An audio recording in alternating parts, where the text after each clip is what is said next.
Une étoile poussa son ultime cri. Un éclat fulgurant, puis le déclin. À travers l'immensité glacée de l'espace. Un trou noir ancestral tendait l'oreille. Il avait attendu si longtemps, cet instant exact, où la lumière achevait sa course, et où les ténèbres revendiquèrent leur dû. Un point d'union impossible, un vacillement. De cette collision cosmique, Moire naquit, sans y être convié. Ni lumière pure et ardente, ni vide absolu et écrasant. Il était un murmure, un secret partagé entre eux. Un enfant de deux puissances ennemies, n'appartenant à aucune. Et pourtant, aux deux, un paradoxe incarné. Sa forme était étrange, un corps tissé de crépuscule. Il pulsait d'une lumière sombre, une illumination qui consumait. Des éclats violets dansaient sur lui, tels des fragments de nébuleuses capturées. Il était beau d'une certaine manière, la beauté d'un orage imminent, ou d'un océan profond et oublié, terrible et merveilleux. Il sentait en lui les échos de l'agonie de l'étoile et de la fin sans fin du trou noir. Une solitude vaste et résonnante. Il était absolument unique, un être singulier dans toute la création. Sa raison d'être, un mystère, un point d'interrogation parmi les étoiles. Quelle était sa destinée? L'univers retenait son souffle, aux aguets. L'énergie que Moire irradiait. Ce n'était pas une simple ombre, c'était différent. Elle était vivante. Elle s'accrochait à lui, tel un manteau changeant. Une étreinte fraîche, parfois douce. Elle se mouvait comme la nuit liquide, avec des reflets violets en son sein profond. Un murmure constant et doux l'entourait. Le cosmos l'appelait l'ombre vivante. Une puissance qui semblait douée de volonté propre. Ce n'était pas une simple absence de lumière, pas seulement l'endroit où la lumière n'était pas. C'était une force tangible et puissante, une énergie qui semblait presque penser. Elle pouvait apaiser, ou elle pouvait saisir. Elle détenait les secrets du vide ancien, et les murmures d'étoiles mortes depuis des lustres. Une présence, toujours là, à ses côtés. Bien plus qu'un simple pouvoir insolite. C'était une part intrinsèque de Moire.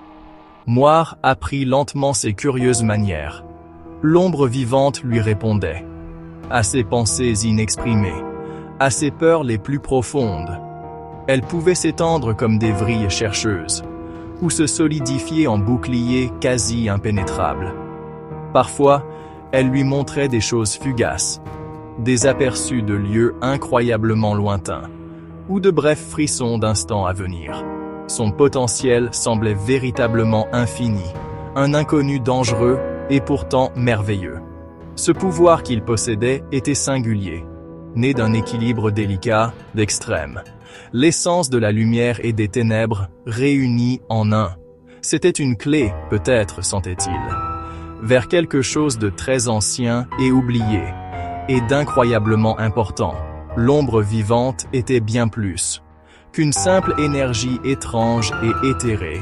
C'était la marque de son étrange destinée, un outil pour ce qui devait sûrement advenir. Il y avait d'autres êtres dans le cosmos, des êtres aussi anciens que la première poussière d'étoiles. Ils se nommaient eux-mêmes les gardiens silencieux du fil fragile du temps. Ils observaient les éons innombrables s'écouler, en silence, invisibles, pour la plupart. Leur forme se mouvait comme la brume matinale. Leurs voix étaient comme des échos venus de demain. Ils connaissaient le rythme complexe de l'univers, et tous ses nombreux dangers cachés. Ils trouvèrent Moire, où, semblait-il, peut-être avait-il toujours su son existence, où il apparaîtrait inévitablement, et précisément quand. Gap 2. Leur regard ancestral perçait les voiles, entre ce qui était et ce qui serait. Ils virent l'enfant de l'ombre, né d'une naissance cosmique impossible, une note nouvelle, inattendue, dans le long champ du temps. Un son dangereux, mais indéniablement porteur d'espoir. Une prophétie existait, ancienne et funeste, murmurée dans la poussière des galaxies mourantes. Elle parlait d'une fin terrible et ultime, l'univers entier se désagrégeant lentement, consumé enfin par un silence ultime.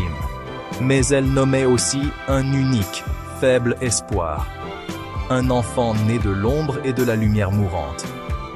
Seul Moir était-il prédit avec tristesse? Pourrait possiblement se dresser contre la grande chute. S'il pouvait seulement être trouvé à temps.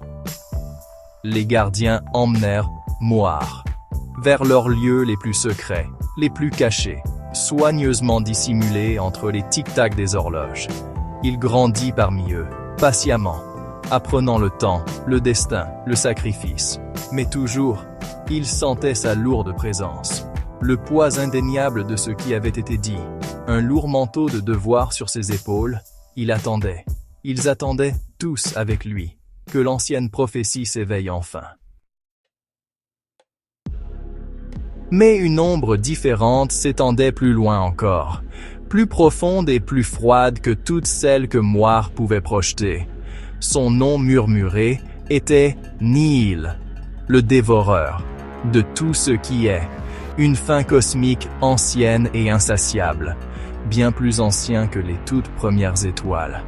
Il se déplaçait en silence entre les réalités, ne laissant derrière lui qu'un vide absolu et désolé. Un silence qui hurlait dans le vide, la terreur ultime et véritablement finale. L'univers commença à sentir son frisson glacial. Les étoiles commencèrent à faiblir, trop tôt, comme des bougies oubliées dans un vent vaste et sombre. Les confins des réalités s'effilochaient et s'amenuisaient. Les couleurs se vidaient lentement dans le néant. L'espoir lui-même devenait perceptiblement mince et faible. Les gardiens le sentirent plus vivement que quiconque. Un profond tremblement dans le flux constant du temps. Nihil, indéniablement, s'éveillait de son sommeil. Nihil, sans aucun doute, se rapprochait. La vieille prophétie était d'une clarté glaciale. Nihil ne pouvait être véritablement arrêté par la force, ni par des armées rassemblées, ni par des dieux oubliés. Sa fin était absolue, son dessein, l'anéantissement. Mais une chance fragile, disait-elle, subsistait. Une minuscule lueur face à l'obscurité écrasante. Moir, l'enfant unique de l'équilibre, dont l'ombre vivante recelait une vérité cachée. Il était le bouclier désigné, prophétisé, l'ultime, le plus désespéré et dernier rempart. Moir sentit un changement distinct en lui. Un vent soudain et froid effleurant son âme.